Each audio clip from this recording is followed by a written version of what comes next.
ቁርአን ላይ እነዚህን ሁለት ተመሳሳይ የሚመስሉ ቃላት እንዴት ነው በትክክል ለይተን የምናነባቸው? አሶላት ወይስ አሶላዋት? እቺ ትንሿ የአሊፍ ምልክት ከዋው ከጎን ቀጥላ ከተቀመጠች ዋው ትነበባለች። አሶላዋት አሶላዋት። ሆኖም እቺ የአሊፍ ምልክት ከዋው ከላይ ከተቀመጠች ግን ዋው አትነበብም፣ በአሊፍ ነው የምትነበበው። አሶላት አሶላት። ስለዚህ ሓፊዙ ዐለ ሰለዋት ወሰላቲ ልውስጣ። ይበልጥ ግልጽ እንዲሆን የተወሰኑ አንቀጾችን እንመልከት።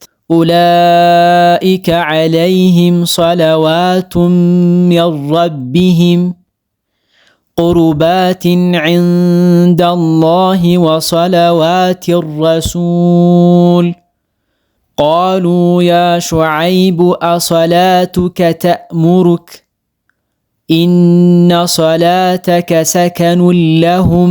እናንተም ለማንበብ የሚከብዷችሁ የቁርአን አንቀጾች ካሉ ኮሜንት ላይ አስፍሩልኝ። ለእንደዚህ አይነት አጫጭር የተጅዊድ ቲፖች ፎሎ ማድረግ እንዳይረሳ።